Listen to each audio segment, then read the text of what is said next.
Allah Bapa kami yang bertata dalam kerajaan surga, sekali lagi kami mengucap syukur Tuhan boleh memanggil kami. Karena bukan karena usaha kami, tetapi karena darah Kristus menyucikan kami, melayakkan kami untuk bersama-sama untuk belajar kebenaran firman Tuhan. Dan pada kesempatan ini kiranya Tuhan boleh memberkati kami, karena inti daripada semuanya itu adalah berbicara tentang Kristus yang datang, yang mati, dan bangkit. Dan oleh sebab itu kiranya Tuhan berikan kami hati dan keberanian untuk bisa mempertahankan dan menjawab setiap tuduhan-tuduhan dengan benar dan dengan penuh kasih. Tuhan berkati hamba-Mu, berkati juga rekan-rekan yang melayani, pendeta Tama yang melayani di dalam Purwokerto, yang kiranya Tuhan saja yang juga ditinggikan, dan kiranya nama Tuhan yang dipermuliakan, sehingga banyak orang semakin mengenal siapakah Allah kami. Terima kasih ya Bapak untuk segala anugerah yang Tuhan anugerahkan di dalam gereja ini. Di dalam nama Tuhan Yesus kami berdoa. Amin. Bapak Ibu yang dikasih Tuhan, kita bicara tentang naturalistik. Naturalistik adalah suatu pandangan yang bagaimana melihat segala realita hanya di dalam kerangka alam. Kerangka yang natural. Dia melihat segala sesuatu. Kalau misalkan terjadi sesuatu di luar alam, itu adalah sesuatu yang supranatural. Maka punya penjelasan bahwa natural itu, sesuatu yang alam itu terjadi seharusnya terjadi karena terjadi di sendirinya. Bukan karena ada intervensi atau kita kenal dengan anugerah. Maka sistem daripada science atau dikatakan yang namanya naturalistik adalah sistem tertutup. Nah, Bapak Ibu lihat ya, ini ada sistem tertutup. Mereka mengatakan bahwa segala sesuatu itu secara realita itu selalu ada. Selalu ada di mana? Ada di dalam kotak natural. Lalu bagaimana dia membuktikan ini adalah suatu kebenaran? Dia menggunakan metode science. Bapak Ibu bisa lihat di dalam metode science. Dia buktikan segala sesuatu kalau misalkan masuk ke dalam kotak ini adalah kebenaran. Jika di luar kotak ini ada sesuatu yang tidak penting atau bukanlah kebenaran. Maka contoh kalau misal kita berbicara tentang yang namanya kebenaran. Kebenaran itu dengan metode sains itu ada yang namanya fungsi namanya repetitif. Repetition. Dan juga ada namanya observasi. Nah ini semua dikenal dengan namanya empiris. Jadi segala sesuatu harus bisa dilihat dengan panca indera, bisa diulang, bisa diobservasi. Semuanya ini adalah masuk di dalam kerangka ini. Kerangka ini akan dimasukkan ke dalam naturalistik. Nah, natural, masuk ke dalam sini, ini segala sesuatu. Nah, kalau kita misalnya bicara tentang namanya Allah, God, Allah, kita bicara tentang mujizat, kita bicara tentang kebangkitan, bagaimana dengan ketiga hal ini?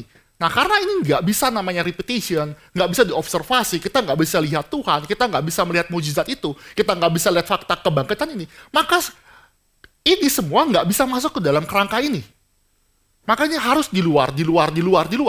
Atau dikatakan, memang ini bisa jadi ada, tetapi ini nggak penting. Ini ada, mujizat itu mungkin ada, tetapi ini sesuatu yang kita bisa anggap sebagai mitos, atau sebagai yang namanya legenda. Jadi nggak bisa seperti itu. Maka mereka menyerang waktu prinsip yang namanya kebangkitan, prinsip bagaimana Tuhan, prinsip-prinsip yang di luar observasi, di luar eksperimen. Nah ini mereka menggunakan suatu bukan teori, sebenarnya suatu argumentasi logika namanya a priori. A priori ini mungkin kalau yang tahu ini di dalam matematika atau dalam argumentasi itu sesuatu yang tidak perlu lagi dibuktikan. Contoh ya, Bapak Ibu tahu, misalkan ada dua garis ini adalah dua garis yang sejajar. Nah ini sejajar ya, ini lambang sejajar. Dua garis sejajar ini pasti tidak akan pernah bertemu. Tidak perlu dibuktikan, tidak perlu melakukan research, tidak melakukan eksperimen. Kedua garis lurus ini tidak akan pernah namanya bertemu. Nah ini namanya argumentasi a priori. Tidak perlu namanya ilmiah, tidak perlu namanya melakukan suatu research. Sama, ketika kita bicara tentang kebangkitan, ini Jah menggunakan kata kebangkitan ya. Kebangkitan itu Jah langsung serang. Kalau misalkan Tuhan itu adalah yang menciptakan, Tuhan itu yang membangkitkan, Tuhan yang melakukan mukjizat, itu argumentasinya langsung masuk ke argumentasi seperti ini. Argumentasinya itu mengatakan ini pasti kebohongan, tidak perlu dibuktikan. Jah mengatakan segala sesuatu yang bukan dari alam itu adalah sesuatu yang salah. Jadi Jah circular argumentasi yang terjadi. Dan dia pakai kacamata di dalam naturalistik. Bukan kacamata Alkitab. Tentu mereka menolak di dalam hal itu.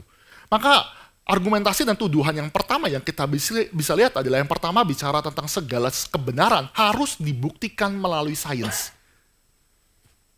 Hanya sains yang menjadi satu-satunya bukti. Nah ini Ini tentu kesalahan ya, karena kita tahu satu-satunya kebenaran itu harus didapatkan dari sains, itu pun juga suatu hal yang tidak benar.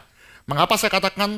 Karena ada pendekatan sejarah, karena ada pendekatan forensik, dan itu tidak bisa dikatakan bahwa sains itu menjadi satu-satunya tolak ukur. Nah sekarang bagaimana kita bisa menarik kesimpulan? Nih dalam yang namanya, ini argumentasi tujuan pertama ya, sains itu cuma satu-satunya alat kebenaran. Nah kita bisa lihat argumentasi yang dipakai itu bagaimana. Argumentasi dan kita mengcounternya bagaimana. Nah kalau bicara satu-satunya kebenaran hanya bisa didapat dari sains, kita mesti mengerti alat ukur yang dipakai itu apa. Kalau kita pakai alat ukur yang salah, maka akan menghasilkan kesimpulan yang salah.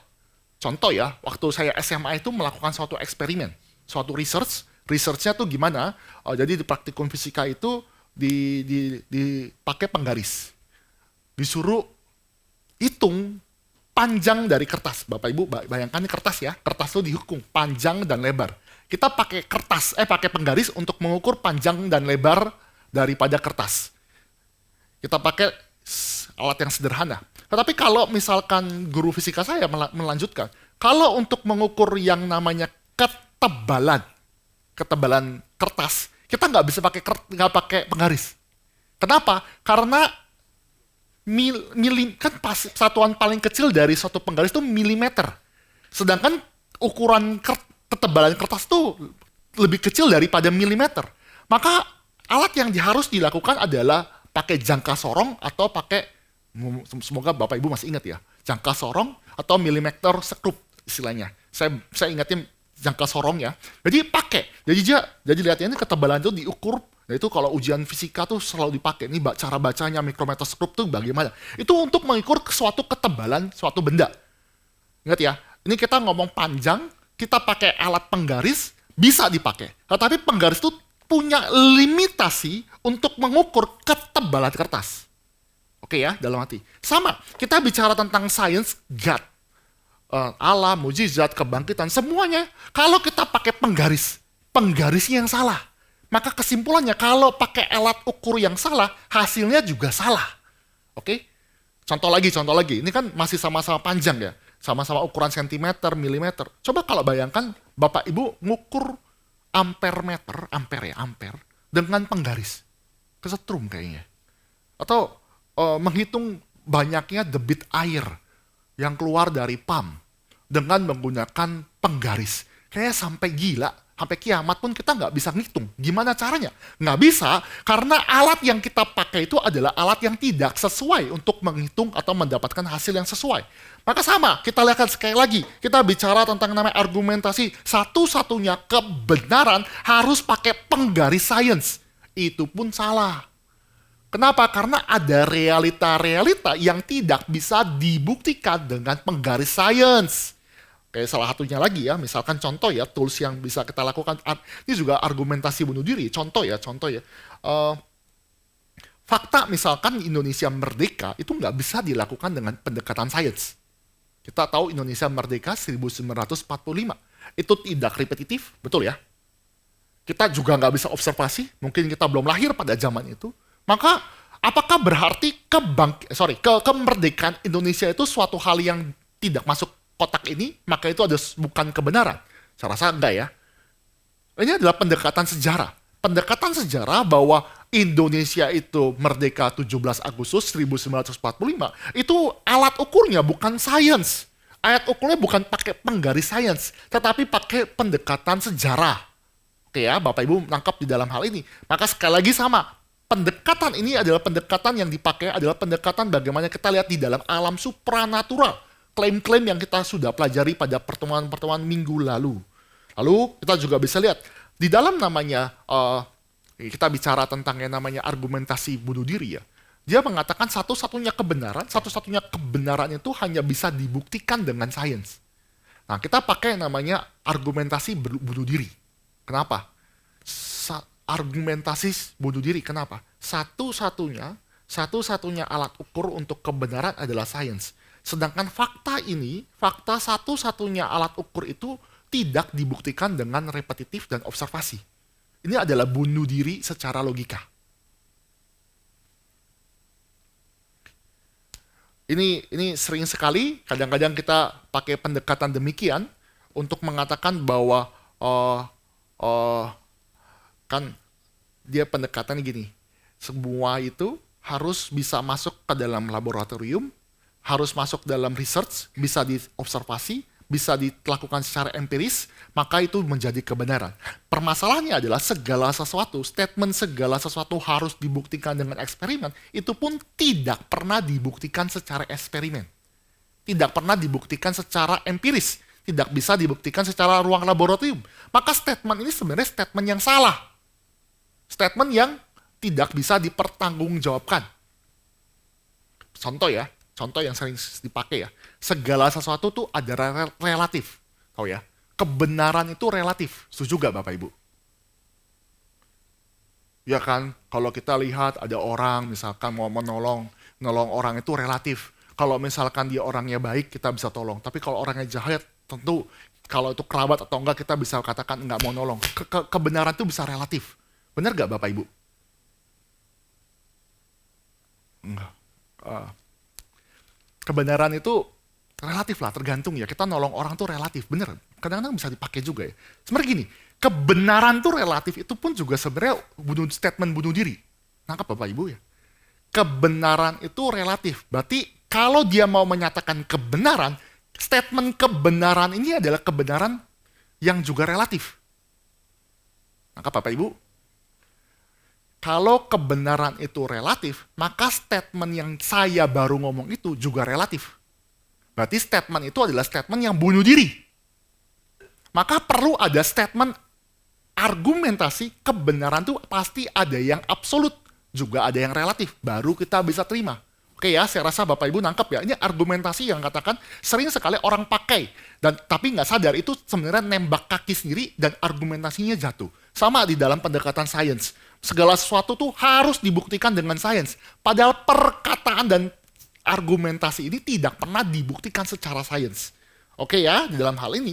Lalu kita bisa melihat juga, tadi saya sudah statement juga, masa lampau itu nggak bisa diobservasi, maka oleh sebab itu juga bunuh diri juga. Fakta yang kita mesti gali adalah gini. Pendekatan yang kemarin, saya sedikit mengulang, pendekatan yang kemarin adalah kita mesti lihat pendekatan suatu fakta itu nggak bisa didekatkan dengan suatu repetition. Nah, salah satu pendekatan itu adalah gini, Bapak Ibu bisa lihat, peristiwa itu terjadi. Ini kita lihat timeline. Kalau peristiwa itu semakin dekat dengan suatu peristiwa, misalnya ini peristiwa salib ya, ini peristiwa salib, ini sebelum salib, sesudah salib. Kalau ini kita bicara tentang peristiwa kematian dan kebangkitan Yesus, maka dokumen-dokumen yang ada di dekat sini itu menjadi paling reliable dibandingkan dokumen yang jauh di sini. Itu pendekatan forensik. Lalu kita bisa lihat, semakin banyak dokumen di sini, dokumen yang mencatatkan, bahkan di sini manuskripnya ada 400 lebih manuskrip, itu menyatakan bahwa peristiwa ini benar-benar terjadi. Karena banyak saksi mata, banyak catatan sejarah, banyak orang-orang yang membicarakan. Berbeda dengan orang yang misalkan membicarakan 600 tahun kemudian. Di Kapin, Pak Tong ngomongnya terlalu frontal, saya nggak bisa berani ngomong frontal ya.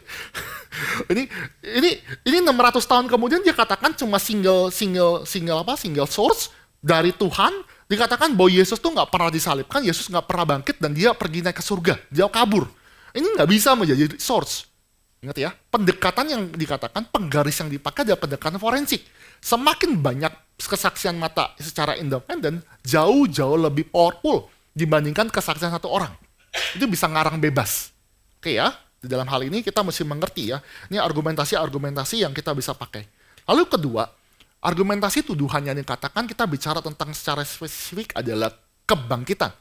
Sains tidak pernah membuktikan adanya kebangkitan. Dia menyerang kita dengan cara gini. Dia ambil satu sel atau dua sel atau beberapa sel. Selnya itu dimasukkan ke dalam laboratorium, didiamkan.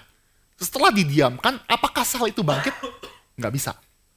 Dia kumpulin banyak sel dari semua, dari sel binatang, sel tumbuhan, dikumpulin semua di dalam laboratorium, diobservasi, ternyata satu-satunya kesimpulan yang adalah sel yang sudah mati, yang sudah dikumpulkan tuh tidak pernah ada yang bangkit atau menjadi hidup. Maka dia menarik kesimpulan bahwa Yesus yang sudah mati, maka tidak pernah hidup lagi. atau dikatakan tidak pernah bangkit. Nih, by the way, kita mesti bedakan ya antara kebangkitan Yesus dengan kebangkitan versi zombie. Ngerti ya bedanya ya? Kalau kebangkitan Yesus, itu artinya dia menjadi manusia yang baru.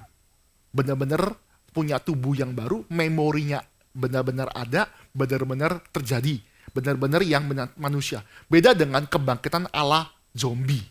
Ini bahasa Inggrisnya, saya lupa. Itu kayak reanimated gitu apa? Orang itu dihidupkan kembali, tetapi dia nggak punya memori. Mereka orang yang dihidupkan kembali ini versi zombie itu cuma bergerak saja, tidak punya yang namanya keinginan menjadi manusia yang different, bukan manusia yang sebelumnya. Jadi kita ada perbedaan ya. Walaupun ada sesuatu yang dibangkitkan, bukan berarti bangkit versi Yesus, karena itu berbeda. Oke, sekarang balik lagi ya. Karena hukum alam itu konsisten dan mengatakan bahwa hukum alam itu jelas sekali tidak pernah menemukan sel itu dari mati menjadi bangkit, maka Yesus itu tidak pernah bangkit. Maka kita harus menjawab. Bagaimana cara menjawabnya? Nah, argumentasi ini harus kita lihat di dalam kerangka supranatural. Karena Yesus Kristus itu mengatakan bahwa dia akan mati dan dia akan bangkit pada hari yang ketiga. Artinya, Yesus tuh mengklaim tindakan kematian dan kebangkitannya adalah di dalam supranatural. Jadi kita nggak bisa pakai yang namanya klaim natural ke dalam klaim supranatural. Nah, contoh Bapak Ibu ya. Misalkan ada orang yang datang ke sini, dia adalah time travel. Time travel tahu ya? Dia dari masa depan, dia kasih tahu kita. Dia klaim dia adalah seorang yang sudah datang dari 100 tahun kemudian. Dia kasih tahu kita gereja di sini. Dia kasih tahu tentang prinsip-prinsip yang terjadi akan masa depan. Misalkan dia datang, ayo Bapak segera beli emas sekarang. Kenapa? Besok akan naik 3 kali lipat.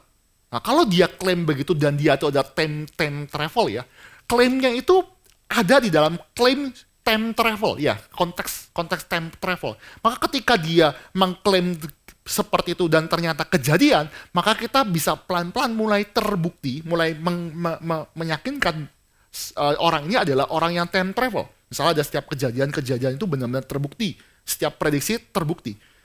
Maka kita bisa lihat bahwa orang ini bukan orang yang natural, tetapi orang yang mengalami suatu tindakan supranatural dengan cara time travel. Nah, ini kita balik sini, ini analogi yang kita pakai. Tapi analoginya kita coba masukkan ke dalam Yesus Kristus. Yesus Kristus itu Tuhan. Dia klaim dirinya adalah Tuhan. Dia adalah jalan keselamatan dan hidup. Dia adalah satu-satunya jalan. Dia klaim, aku adalah aku. Dia sudah klaim. Jadi klaim bagaimana dia akan bangkit harus ada di dalam klaim yang namanya klaim supranatural. Bahwa ada Tuhan dan Allah yang bertindak di dalam sejarah, bertindak di dalam dogma-dogma agama, dan ketika Yesus itu bangkit, maka kebangkitannya itu nggak bisa di dalam konteks yang namanya ini supranatural, natural. Kebangkitan Yesus itu adalah kebangkitan yang supranatural. Konteks itu penting dan Yesus tidak pernah di luar konteks di dalam konsep ini. Nah, mereka mengklaim seperti ini, berarti dia mengkotakkan adanya yang namanya supranatural di sini ya. Tadi saya katakan supranatural. Nanti argumentasi akan makin kompleks ketika masuk ke dalam argumentasi selanjutnya. Lalu kita lihat lagi ya, yang ketiga. Bicara tentang tuduhan daripada sains ada ya, bahwa segala sesuatu harus bisa dijelaskan di dalam sains. Segala sesuatu bisa dijelaskan di dalam sains, maka kita tidak perlu namanya Tuhan. Nah, ini ada dikatakan namanya istilah God of Gap. Apa maksudnya God of Gap? Contoh ya Bapak Ibu ya, ketika ada orang misalkan melihat suatu fenomena alam, terus orang tersebut nggak bisa jawab. Paling gampang jawabnya karena Tuhan mengkehendaki. Atau paling gampang deh, Bapak Ibu konseling misalnya ke hamba Tuhan. Terjadi masalah bertubi-tubi. Masalah yang berat sekali. Saya nggak bisa jawab dan sulit menjawabnya. Pasti yang paling gampang adalah Tuhan mengizinkan. Atau paling gampang lagi ya, kalau misalnya argumentasi di STT, saya pernah dimarahin oleh pendeta Billy, jadi argumentasi kenapa ini ngomongin reformasi, Katolik begini, ini begini, pokoknya dijelaskan semua. Terus saya udah capek ikut kelas, saya langsung kasih jawaban. Menurut teman kalian apa? Kan Pak Billy ngajar gitu. Apa-apa? Karena udah capek, saya jawab, karena dosa Pak. Langsung Pak Billy dari yang masih mood ngajar jadi ngamut. Kenapa? Saya juga tahu dari dulu, dari zaman Adam sampai zaman sekarang semua karena dosa. Tapi jawaban itu nggak masuk akal. Kamu nggak usah masuk STT pun nggak perlu. Saya bener juga sih. Nggak perlu masuk STT pun, cukup ikut katekisasi. Kamu jawab kenapa Katolik lakukan ini. Kenapa ada orang-orang melakukan kejahatan. Kamu langsung jawab karena dosa, itu langsung end of discussion. Nah sama. Kenapa terjadi mujizat? Ternyata bukan mujizat ya, orang itu. Kenapa? Contoh ya, ini dalam budaya. Kenapa ada petir? Ini contoh ya, petir. Orang yang nggak bisa menjelaskan secara sains akan menjawab itu karena Tuhan marah. Gampang kan? End of discussion. Makanya kalau ngomong ngajarin anak-anak tuh gampang. Kenapa petir? Itu supaya kamu jangan nakal. Gampang kan? jadi nggak nyambung dengan sains. Artinya apa? Kita nggak bisa explain, kita nggak bisa menjelaskan, tapi seolah-olah kita pintar, kita pakai nama Tuhan, maka God of gap. Kita nggak punya knowledge, kita nggak punya kemampuan sains, maka kita apa? Dengan gampang kita katakan semua itu karena Tuhan. Ada petir, itu berarti Tuhan marah. Ada banjir, Tuhan makin murka. Terus tambah lagi gerhana matahari, gerhana bulan, nggak ada matahari. Selama berapa menit, terus semuanya jadi gelap. Itu Tuhan makin marah, kan gampang ya?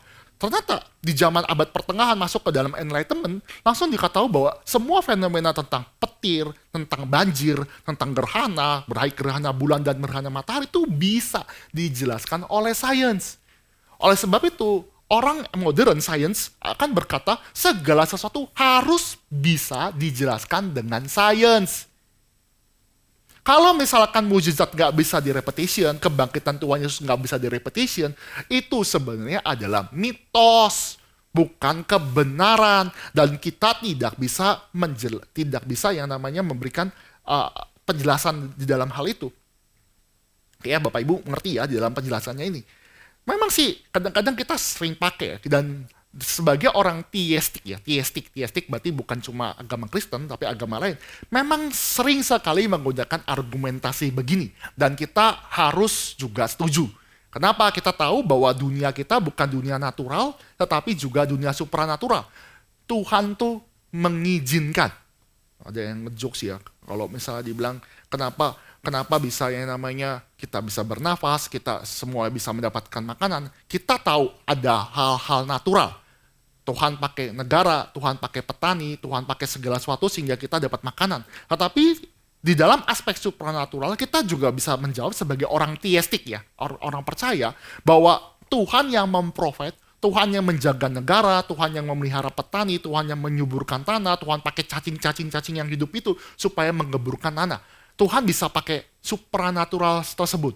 Jadi dua argumentasi ini benar, tapi kita juga bisa menggali atau kita menerima kritik daripada yang namanya naturalistik. Banyak orang-orang yang beragama menggunakan Gods of Gate ini untuk bisa kabur dari argumentasi.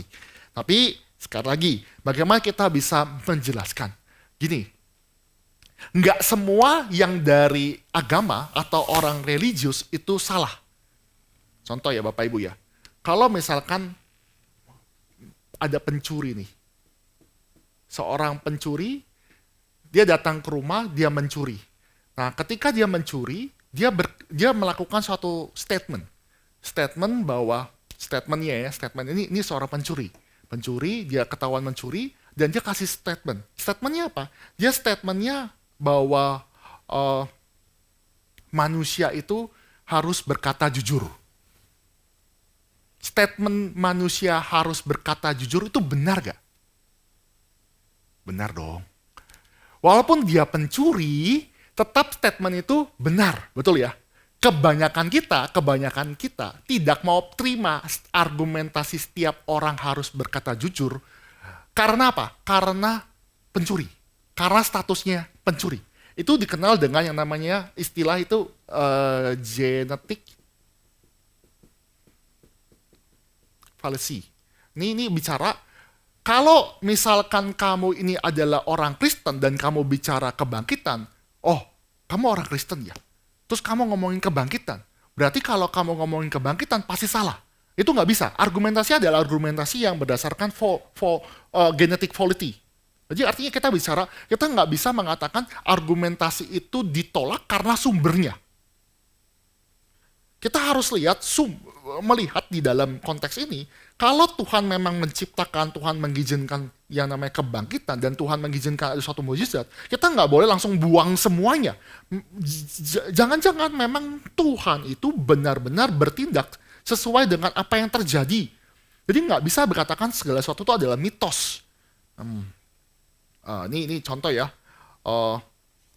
Fakta yang kemarin sudah dibahas adalah fakta bagaimana para murid itu percaya bahwa Yesus itu bangkit, percaya bahwa Yesus itu benar-benar menampakkan dirinya kepada semua orang yang dituliskan di dalam Korintus. Dan di dalam perkataannya para murid itu juga mengalami transformasi. Transformasi apa? Dari penakut menjadi seorang yang berani. Paulus, seorang penganiaya, berubah menjadi seorang pengkabar Injil. Satu lagi, Bapak Ibu tahu Yakobus itu bukan rasul. Yakobus ini saudara tiri Yesus, saudara tiri Yesus Kristus, dan dia pernah berkata kepada abangnya, berarti Yesusnya itu, bahwa dia pun nggak suka, saudara-saudaranya Yesus tuh nggak suka sama Yesus sendiri. Ada di dalam kitab Injil dan di dalam Yohanes.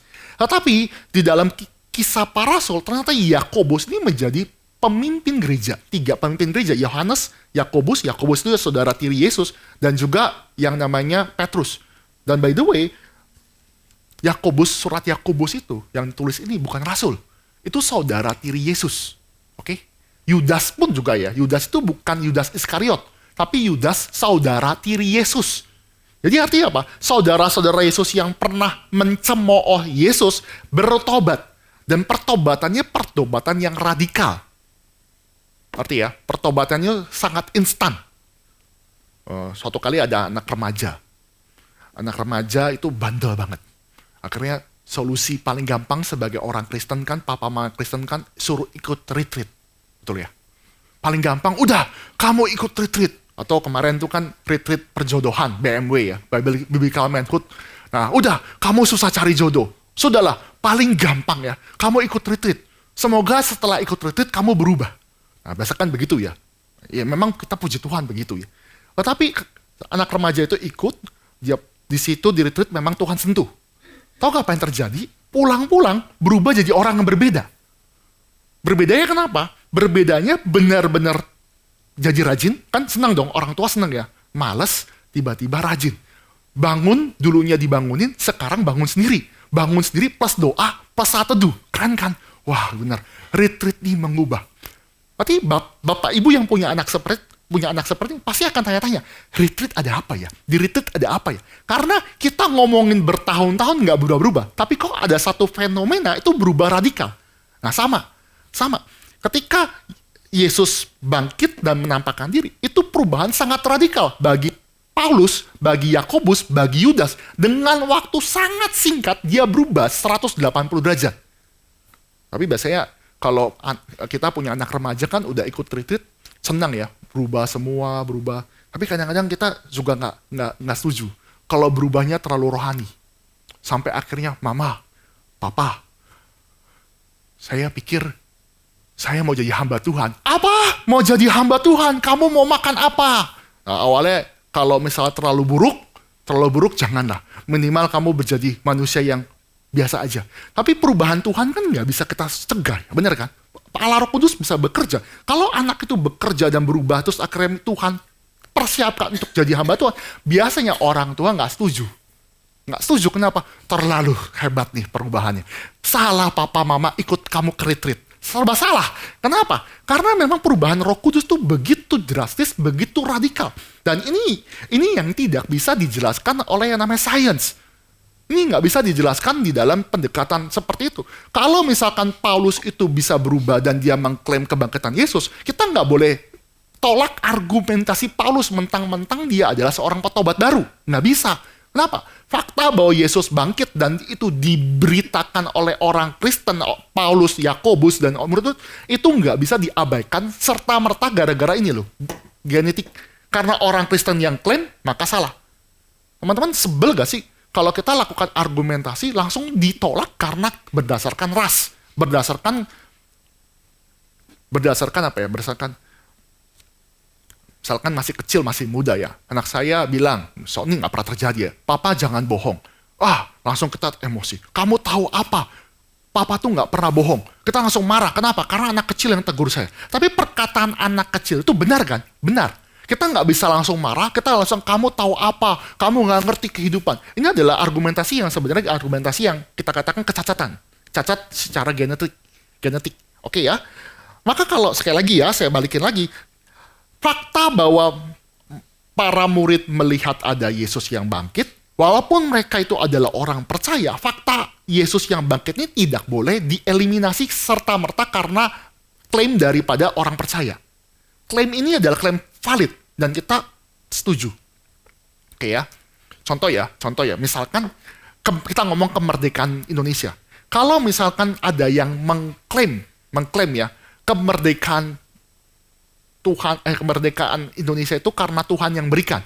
Ya, kalau orang percaya, kalau orang misalkan ini klaim terjadi kan dari orang Islam misalkan, itu terjadi karena Tuhan yang Allah yang mengizinkan gitu. Misalkan contoh seperti itu.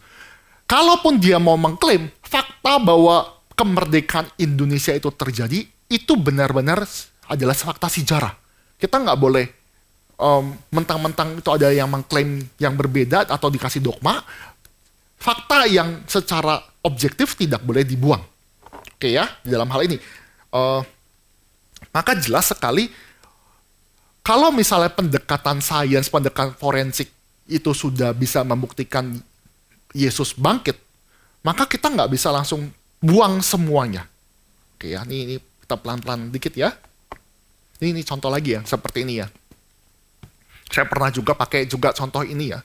Contoh ini, mungkin saya ulang lagi contohnya. Ini, kalau misalkan, ini Pak Jeko lagi pergi ke Purwokerto ya. Pak Jeko ke Purwokerto, saya datang ke gereja, terus buka pintu. Ketika buka pintu, saya cari Pak Jeko keliling-keliling ke dapur, ke bawah, ke perpustakaan. Saya cari nggak ada, saya cari lagi naik lantai kedua di second hall. Nggak ketemu Pak Jeko, terus saya naik lagi lantai 3, cari di ruang office, terus di kamar itu nggak ada. Terus saya nggak ketemu, makin ke atas saya cari di luar itu nggak ketemu Pak Jeko. Saya nggak bisa berkata Pak Jeko tuh nggak eksis. Ngerti ya? Nggak bisa kan ya? Karena saya tidak ketemu, karena saya tidak bisa melihat Pak Jeko sekarang, karena saya tidak bisa menyentuh Pak Jeko, karena saya nggak bisa melihat penampakan Pak Jeko ini, bukan berarti Pak Jeko itu nggak eksis. Oke ya? Justru jejak-jejak penampakan Pak Jeko tuh ada. Ada nama Pak Jeko di dalam warta gereja, ada nama-nama yang dituliskan, dan juga tulisan tangan Pak Jeko. Itu kan jejak-jejak yang mengatakan bahwa ada Pak Jeko. Sama di dalam argumentasi, jejak-jejak kebangkitan Yesus, fakta-fakta perubahan-perubahan yang terjadi dalam Yesus kepada murid oleh karena Yesus Kristus, itu terjadi. Maka itu nggak bisa diabaikan oleh orang-orang yang belajar sejarah atau yang melakukan tuduhan secara sains.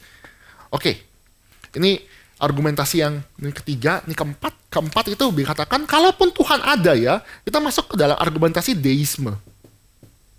Deisme itu adalah pandangan bahwa kalau Tuhan ada, dia nggak boleh mengintervensi hukum-hukum alam. Ini adalah pandangan yang mengatakan Tuhan boleh mencipta dan memang mencipta, tapi untuk memelihara Tuhan mengatur dengan kehukuman alam. Jadi itu seperti, ini contoh yang sering dipakai oleh banyak orang menjelaskan, sama seperti orang yang bikin jam, ketika bikin jam dia taruh baterai. Ketika taruh baterai, maka jam itu akan berjalan sesuai dengan kapasitas hukum-hukum atau gear-gear dari baterai tersebut. Itu yang terjadi. Maka pembuat watch jam tangan itu nggak bisa mengintervensi. Kalaupun mengintervensi nanti setelah kalau udah mati. Sama, Tuhan tuh menciptakan segala sesuatu, ketika dia menciptakan segala sesuatu, dia menarik diri dan membiarkan hukum alam yang berjalan semestinya dan Tuhan tidak boleh ikut campur. Sebenarnya argumentasi ini adalah sebenarnya argumentasi yang mulai kekanak-kanakan. Kenapa? Karena argumentasinya sudah mengklaim atau mengasumsikan bahwa Allah itu ada. Kalau Allah itu ada dan memang itu ada kalau Allah itu ada, namanya Allah bisa melakukan segala sesuatu dong. Betul dong. Maka klaim itu sebenarnya klaim yang sebenarnya udah kita katakan sudah kalah, dan karena kalah dia klaimnya dengan cara yang aneh-aneh. Asumsi kita, kalau Allah itu, berarti Allah itu adalah Allah yang maha kuasa. Kalau Allah itu bukan Allah, yang tidak maha kuasa, itu bukan Allah. Contoh ya, ini namanya di dalam yang namanya di dalam esensinya Allah. Saya bicara esensi Allah ya. Bapak Ibu, segitiga. Segitiga secara esensi dia punya 3 sisi, betul ya? 3 sisi, betul kan? Segitiga itu punya 3 sisi. Kalau bicara tentang 3 sisi, maka ini adalah esensi yang harus ada di dalam segitiga. Segitiga itu punya esensi lain. Esensi apa? Jumlah dari sudut 1, sudut 2, dan sudut 3 ini adalah 180 derajat. 180 derajat. Kalau lebih dari 180 derajat, dia berhenti jadi segitiga. Bapak Ibu tangkap ya? Sisinya harus 3. Kalau sisinya 4, dia bukan segitiga, segi 4. Kalau sisi 5, berarti segi 5. Ngerti ya? Sama. Kalau kita bicara ada sosok Allah, nah kita bicara ada sosok Allah. Allah itu pasti, namanya Allah itu maha kuasa. Kalau Allah itu tidak maha kuasa dan tidak boleh ikut campur, dia Allah bukan. Sekali lagi ya, kita pakai analogi ya. Segitiga itu menjadi segitiga kalau punya natur segitiga, yaitu 3 sisi dan juga punya penjumlahan di tiap sudutnya 180 derajat. Kalau dia lebih dari 3 sisi, maka dia berhenti jadi segitiga. Tangkap? Sama. Allah itu secara esensi, salah satu naturnya adalah dia maha kuasa. Oke? Kalau misalkan argumentasi sains naturalistik berkata Allah itu maha kuasa sih, tetapi nggak boleh ikut campur, sebenarnya argumentasi yang tidak berdasar.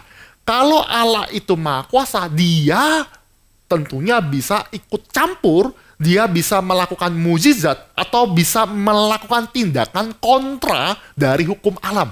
Tangkap? Karena kalau kita mengkotakkan Allah tidak boleh intervensi, saat itu juga Allah berhenti jadi Allah. Oke? Ini sedikit ini ya. Allah itu maha hadir. Maka saya juga bingung ya, argumentasi dari agama sebelah ya mengatakan Allah tuh nggak boleh jadi manusia. Bingung loh. Bingung nggak sih? Kalau Allah ya bisa dong jadi manusia. Padahal di dalam kitabnya mereka, Allah mereka pernah menampakkan diri dengan rupa semak belukar yang terbakar, yang menyala. Berarti ya, logika ya, jangan ngambil juga di dalam kita ya. Ada Musa mendapatkan penampakan diri, ada semak yang menyala tapi tidak terbakar. Itu terjadi dan itu diklaim sebagai penampakan Allah. Nah sekarang kalau logika Allah itu bisa jadi api, Allah bisa jadi api. Api kan sesuatu yang tidak berbentuk, yang lebih tanda kutip lebih rendah dari manusia. Allah aja bisa jadi seperti itu. Kenapa Allah itu nggak bisa jadi manusia?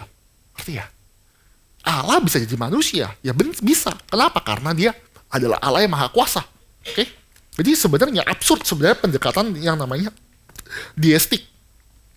Jadi kalau Allah menciptakan langit dan bumi dan Allah itu menciptakan segala sesuatu, ya sudah sewajarnya dia bisa melakukan intervensi. Dan kalau dia melakukan intervensi, dia nggak perlu ngomong-ngomong. Betul ya? Dia nggak perlu ngomong-ngomong. Dan segala sesuatu nggak perlu dijelaskan kepada kita. Sekarang gini ya, kita harus bertanggung jawab kepada Allah, bukan sebaliknya. Betul ya? Kita melakukan tindakan, dan ketika tindakan itu baik ataupun buruk, kedua tindakan itu harus dipertanggungjawabkan kepada Allah. Bukan sebaliknya. Allah melakukan tindakan, bukan berarti dia harus ngomong terus kepada yang namanya manusia. Kalau dia harus ngomong dan selalu ceritakan maksud tujuannya kepada manusia, Allah seperti itu bukan Allah. Allah kan bisa menutupi apa yang menjadi ketetapannya kepada manusia sampai waktunya dibukakan. Oke ya, di dalam hal ini, nah ini sebenarnya ada 8 argumen di dalam ini, tapi saya ambil 5 saja.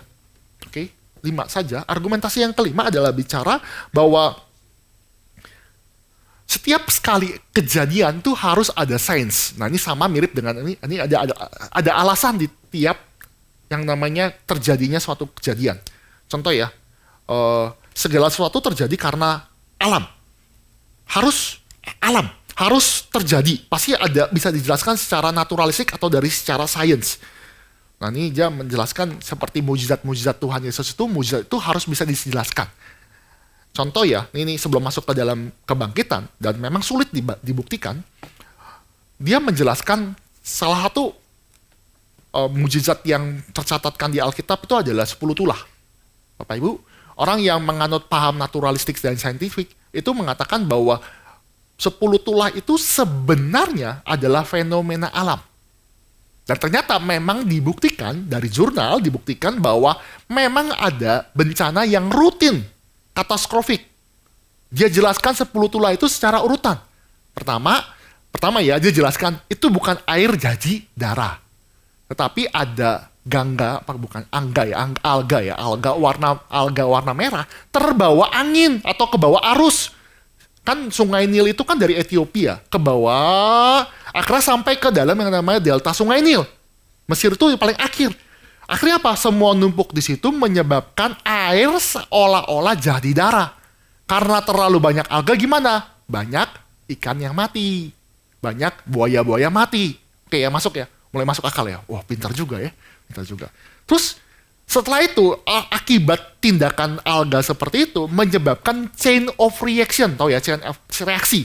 Reaksi selanjutnya, tadi saya katakan, katak-katak pada mati, ikan-ikan pada mati, buaya-buaya pada mati.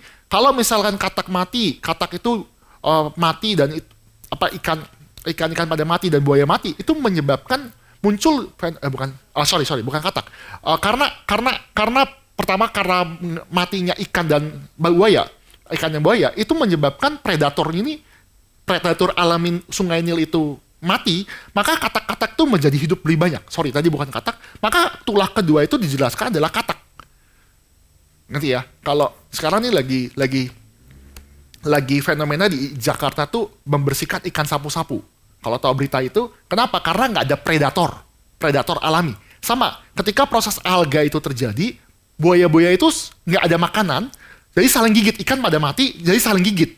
Nggak ada yang bisa dimakan, akhirnya apa? Pada mati. Nah, katak itu yang mesti dibunuh, yang jadi dimakan oleh buaya dan sekitarnya itu menjadi merajalela.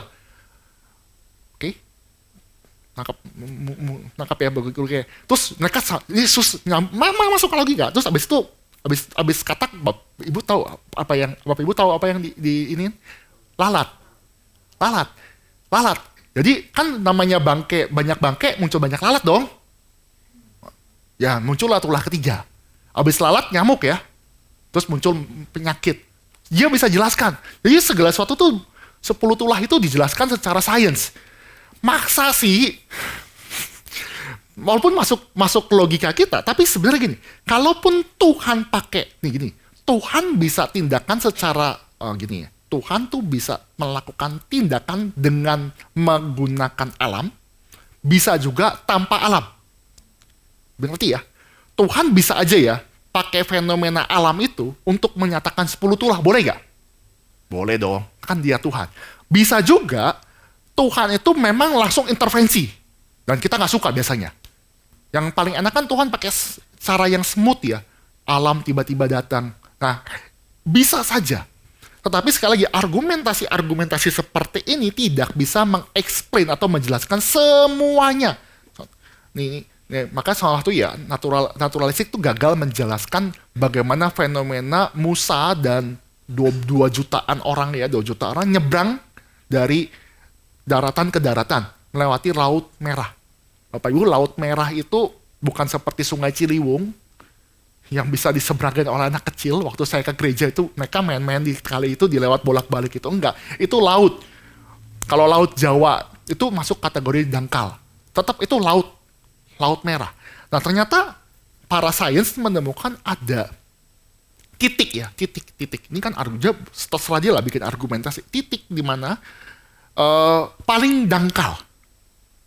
Dan ternyata Musa itu adalah seorang yang pintar. Ya ingat ya, dia kan orang yang sains, dia juga dia yang belajar dari ilmu Mesir, dia juga tinggal di daerah padang. Dia ketemu titik kabur, escape. Nah, titik itu adalah titik di mana paling dangkal di antara Laut Merah itu. Oke, akhirnya dia nyebrang. Nah, pas kebetulan tuh ada apa fenomena, dia bisa nyebrang. Masuk akal ya. Tapi permasalahan berikutnya, sains nggak bisa menjawab setelah orang Israel nyebrang, orang Mesirnya tenggelam. Kalau misalkan orang Israel itu bisa nyebrang, harusnya orang Mesir juga bisa nyebrang, betul ya? Tetapi orang Mesirnya itu di dalam Alkitab tenggelam. Nggak mungkin dong dia tenggelam di sungai, di laut yang lebih dangkal. Nggak mesti. Jadi sebenarnya saya mau mengatakan bahwa tidak semua bisa dijelaskan oleh sains. Maksa sebenarnya. Jadi nggak bisa. Justru gini, kita masuk ke dalam yang namanya mujizat. Dia berusaha, oke lah, sebenarnya para murid itu melihat penampakan Yesus itu bukan melihat penampakan. Mungkin minggu lalu sudah bahas, saya ulang saja. Yang lalu itu adalah namanya delusi. Bapak Ibu tahu delusi ya? Delusi itu ada orang yang delusi sama halusinasi. Bapak Ibu tahu gak bedanya apa?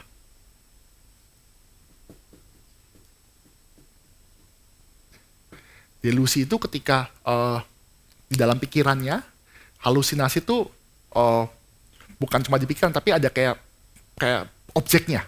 Ada bedanya. Delusi itu di dalam pikirannya. Jadi orang yang mental illness tuh kebanyakan delusi. Halusinasi misalkan contoh ya, halusinasi dia melihat mic ini misalkan sebagai barang yang lain. Itu berhalusinasi. Nangkep ya? Jadi delusi sama halusinasi itu beda. Nah, mereka mengklaim itu orang-orang Kristen itu, orang-orang para murid itu melakukan delusi. Atau lah halusinasi lah, apapun lah itu delusi. Dia berusaha menjelaskan bahwa penampakan Yesus itu, mereka tuh lagi saking depresi.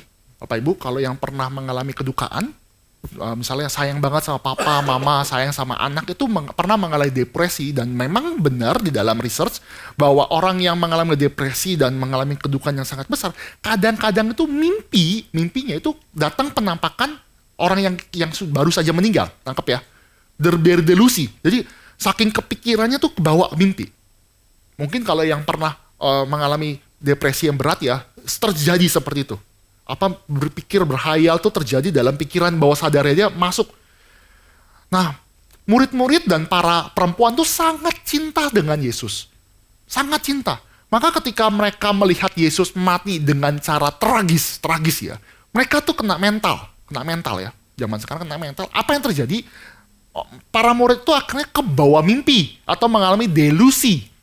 Sehingga mereka melihat Yesus tuh sebenarnya bangkit.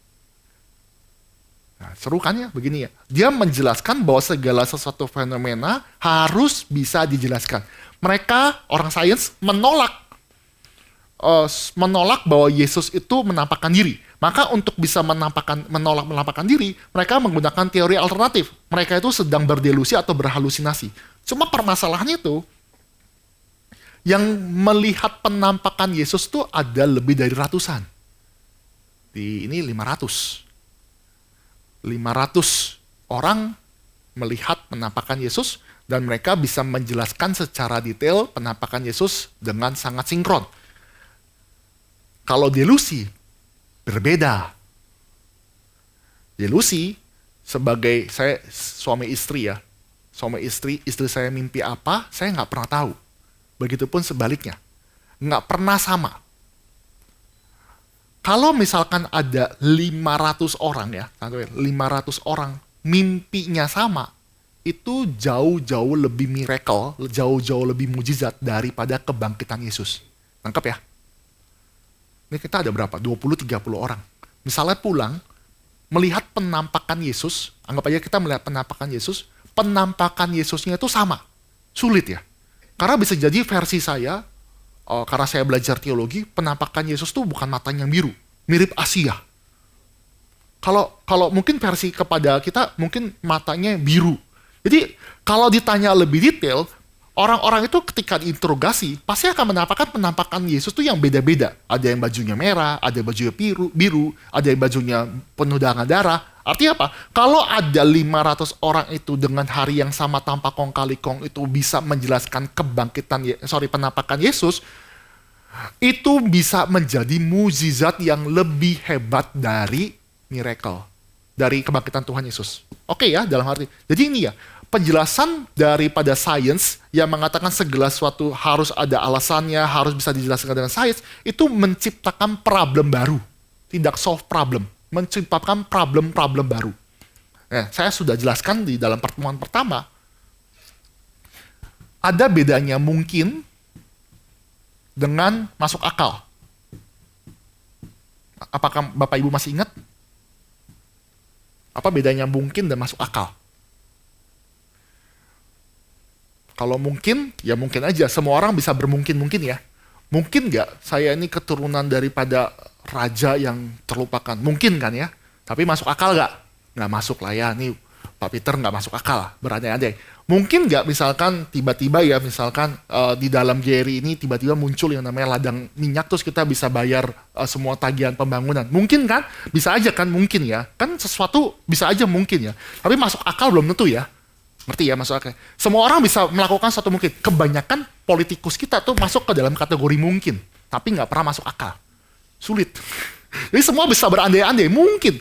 Jadi saya mau mengatakan, sains itu cuma masuk ke dalam kategori mungkin. Ngerti ya? Mungkin nggak Yesus nggak bangkit? Mungkin nggak Yesus bangkit, tapi ada penampakan dia salah itu. Mungkin kita masuk, kata mungkin tuh bisa banyak ya.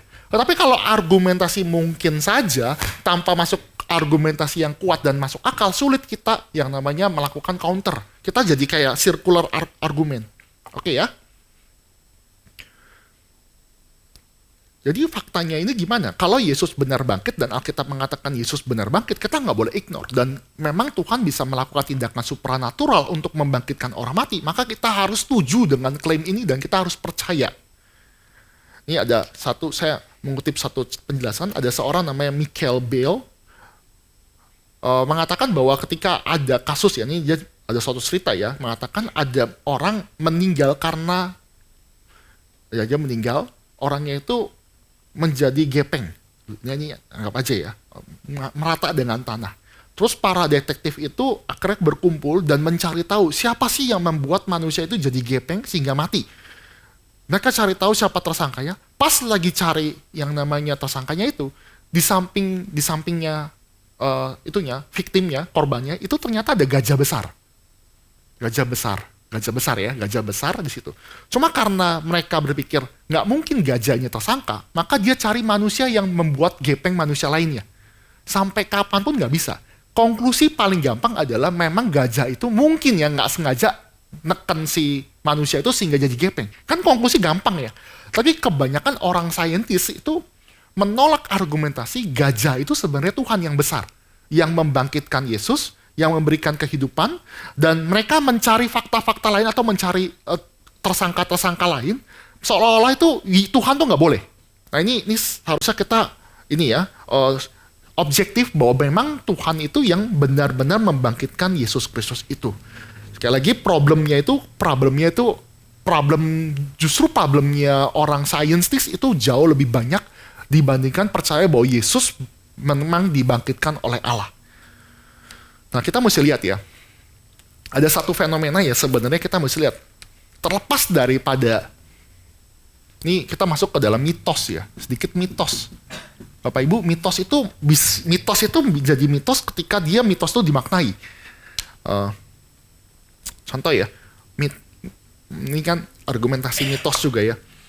Saya waktu kecil itu dikasih tahu sama mama saya sama teman mama saya juga, saudara II saya itu berarti saudara mama saya, dikasih tahu kan lagi sering ke puncak ya, jalan-jalan ke puncak masih oke, masih adem, masih lancar lah. Dikasih tahu, Peter sama sepupu-sepupunya semua, anak-anaknya, ponak-ponakannya dikasih tahu kalau misalkan pergi jalan-jalan, kalau pergi keluar ke taman, ke daerah villa itu kan banyak taman-taman, jangan main-main di pohon beringin ya. Kenapa? Ya nggak boleh aja. Di situ banyak penunggunya. Biasanya mitos seperti itu atau legenda seperti itu berkembang besar dan membuat itu works ya, membuat takut anak-anak. Saya mau mengatakan gini, mitos atau legenda seperti itu bisa jadi itu salah, tapi itu cukup untuk mengubah perilaku saya, arti ya. Atau mitos waktu saya pergi camping itu, kalau mau kencing tuh jangan sembarangan kencing, minta izin dulu, anak babi mau kencing, kan dibilang anak babi. Saya nggak ngerti kenapa bisa begitu. Pokoknya ada alasannya kenapa. Takutnya nanti ada terjadi yang bermasalah, dia marah, tar pulangnya diikutin. Saya sebagai orang yang ya sudahlah nggak mau cari masalah ya, saya juga nggak mau pipis sembarangan ya tahan aja kan. Tetapi itu mengubah perilaku saya, ngerti ya maksud saya? Mengubah perilaku ya. Nah ini kan mitos itu selalu dimaknai. Nah sekarang masalahnya, kalau kita pakai pendekatan ilmiah tidak pernah mengubah seseorang dari pembunuh menjadi orang percaya seperti Paulus. Perlu mitos yang bisa menggerakkan orang. Nah permasalahannya saya nggak berhenti di mitos saja, tapi saya mengajak Bapak Ibu melangkah lebih jauh lagi bahwa apa yang terjadi ketika di Timur Tengah itu, di masa Yesus melayani, itu bukan mitos, tetapi benar-benar Yesus yang bangkit, dan fakta ini adalah fakta yang harus kita terima. Dan fakta inilah juga yang mengubah hidup kita. Karena kalau ini mitos, kita kasihan, selama ini dibohongin ribuan tahun. Tetapi kalau yang nama Yesus Kristus benar bangkit, dan memang kita mengalami dampak perubahan, maka kita bersyukur bisa kenal Tuhan. Jadi ini penutup bagi kita semua, saya mengulang ya, ada fakta-fakta minimal, ini metode fakta minimal, di dalam kita membuktikan Yesus Kristus itu. Pertemuan-pertemuan awal kita sudah membahas bahwa fakta yang pertama, Yesus benar mati disalibkan. Kedua, bahwa para murid percaya bahwa Yesus bangkit dan menampakkan diri sehingga mengalami perubahan radikal. Yang ketiga itu berbicara tentang yang namanya perubahan dari Paulus. Keempat, perubahan dari Yakobus. Yang kelima adalah kubur yang kosong. Nah itu 4+1 metode membuktikan Yesus bangkit. Oke, saya stop sampai di sini. Nanti minggu depan kita akan bahas lagi mengenai yang namanya kalau sudah bangkit, so what gitu loh. Ngerti ya? Kalau Yesus bangkit, belum tentu kan kita percaya. Ada orang di luar agama Kristen membuktikan Yesus bangkit, belum tentu dia percaya. Tetapi kalau benar dia bangkit, kita harus tahu dia itu siapa. Nah itu kita akan masuk ke dalam pertemuan terakhir untuk klaim keilahian daripada Yesus Kristus. Sampai sini adakah ada pertanyaan atau diskusi untuk kita pelajari mengenai pendekatan dari minimal fact tentang ini? Saya berharap kita bisa memberi pertanggungjawaban atas tuduhan-tuduhan ima kepada kita, sehingga kita bisa menjelaskan dengan baik. Saya berharap juga kalau tahu seperti ini tidak dipakai untuk menghakimi ya. Kamu ini bodoh, kurang belajar. Nah enggak. Tapi kita belajar untuk mereka yang belum belajar, belum mengerti itu, semakin terus belajar, sehingga nantinya beriman kepada Yesus Kristus. Saya ngutip Ravi Zacharias sebenarnya. Ravi Zacharias terlepas dia ada kasus, tapi ministrinya sangat baik. Dia punya prinsip ini. Biar orang yang beriman itu berpikir. Biar orang yang berpikir itu beriman. Oke? Supaya apa? Supaya nanti orang yang kita kan lahir dari kondisi mayoritas Kristen dari lahir ya. Kita punya iman yang Tuhan izinkan, kita dipelajari, sehingga kita bertumbuh di dalam lingkungan yang menganut agama Kristen. Tapi kelemahan daripada orang kita sini, kelemahan kita adalah kita jarang belajar. Sehingga ketika ada tuduhan-tuduhan, kita nggak bisa menjawab. Apalagi tuduhan kepada kematian dan kebangkitan Yesus. Maka tujuan dari PA khusus ini adalah tujuan seperti ini. Juga jika Bapak Ibu mungkin petobat baru dan mungkin punya kemampuan intelektual tinggi dan belum beriman, nah saatnya kita beriman bahwa Yesus benar-benar bangkit dan mengubah sejarah kita. Oke? Pak Ruhut, tadi mau nanya? Berargumen dengan Tuhan Yesus di Taman Getsemani ya. Yang ceritanya seperti ini, yang ia sangat ketakutan dan semakin sungguh-sungguh berdoa, peluhnya menjadi seperti titik-titik darah yang bertetesan di tanah. Jadi ini sering diserang mereka bahwa ini biasa kalau orang yang depresi atau yang yang merasa ketakutan akan pembuluh darahnya pecah gitu. Ya. Bagaimana kita bisa mempertanggungjawabkan ini, Pak? Dari segi sains tadi, Pak. Oh, oke. Memang gini, kita mesti lihat penulis daripada Lukas itu adalah seorang tabib. Dan tabib zaman dulu sama zaman sekarang, jangan bilang zaman dulu tuh lebih payah daripada zaman sekarang. Zaman dulu bisa jadi lebih baik. dalam konteks penulisan Lukas, Lukas itu punya penekanan, menekankan kemanusiaan Yesus. Maka ketika kita baca temanya Lukas, selalu menemukan Yesus tuh bertumbuh, Yesus tuh mengalami pertumbuhan. Maka cuma Lukas saja yang menjelaskan Yesus tuh ada di umur 12 tahun. Kenapa? Karena Lukas tuh punya tujuan ini. Tujuannya bahwa Yesus itu adalah juru selamat dunia, bukan cuma orang Yahudi, tapi juru selamat dunia. Dan dia itu juga mengalami keterbatasan, mengalami yang namanya kondisi bagaimana dia ada di dalam dunia yang berdosa. Saya katakan dia tidak berdosa ya, tetapi dia benar-benar sungguh-sungguh menjadi manusia yang berada di tengah-tengah orang berdosa. Seperti itu. Maka Lukas itu menjelaskan dengan detail. Ada Yesus tuh haus, dan salah satu detail yang paling utama adalah Yesus tuh benar-benar ketakutan, bukan mengada-ngada, dan saking ketakutannya tuh memang pembuluh darahnya pecah. Sudah, kita percaya aja, nggak masalah. Memang itu benar-benar ketakutan. By the way, saya pernah ya, karena kan saya kuliah di Trisakti ya, itu senioritas sangat tinggi, saya sampai stres juga pernah. Terus apalagi kumpulin tugas tuh, saya pernah kebawa mimpi, Pak Ruhut ya. Kebawa mimpi, ini saya 3 orang itu ganti-gantian tugas-tugasnya, modul-modulnya. Kebetulan modul yang saya kerjakan, yang ini harus saya yang kerjakan. Jadi nasib 2 teman saya tuh dipertaruhkan oleh saya. Karena modulnya tuh harus bikin software, bikin teori antrian, intinya teori antrian dengan software. Dan cuma saya doang yang diajarin, 2 teman saya nggak diajarin. Dan biasanya kalau namanya kultur senioritas itu, biasanya revisinya itu tengah-tengah malam, Pak Ruhut. Jadi kasih soal, tapi clue-nya itu baru dikasih tahu tengah-tengah malam. Jadi sengaja kita disulitin lah, seperti hidup di Indonesia ya. Itu kan sulit banget. Apa yang terjadi akhirnya apa? Saya tuh kebawa mimpi. Saya akhirnya benar-benar istirahat, cuma merem doang. Sampai merem doang pun sampai akhirnya apa ya? Di otak saya tuh,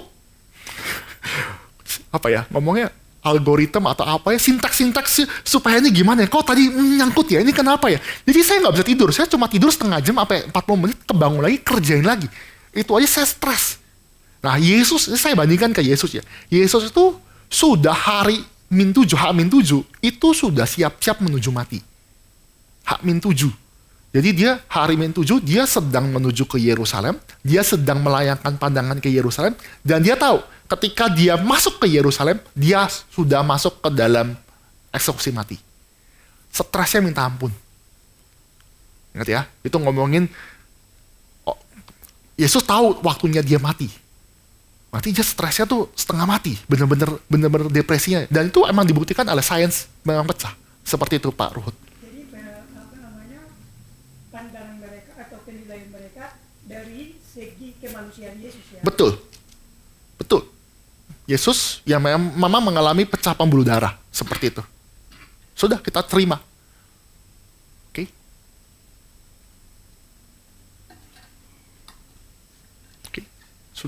Oke, kita tidak ada pertanyaan lagi. Kita tutup dalam doa. Allah Bapa kami yang bertata dalam kerajaan surga, sekali lagi kami mengucap syukur kepada Engkau karena Tuhan memberikan kami gereja, di mana iman kami boleh Tuhan pertumbuhkan. Dan kami juga mengucap syukur di dalam gereja ini Tuhan berikan kami pendalaman Alkitab. Dan pada khusus minggu-minggu ini Tuhan memberikan kami anugerah supaya kami yang boleh Tuhan berikan iman juga boleh belajar berargumentasi, memberi jawaban dengan baik kepada rekan-rekan kami, kepada orang yang tidak mengenal Engkau. Tuhan pimpin kami, dan jika Engkau berkenan pertemukanlah orang tersebut sehingga kami boleh memberikan pertanggungjawaban dan orang tersebut pun boleh mengenal siapakah Kristus itu sendiri. Tuhan berkati biar penjelasan kami yang relatif singkat ini boleh merangsang kami semua untuk belajar lebih lagi. Begitu indahnya dan begitu kuatnya kebangkitan Yesus Kristus itu.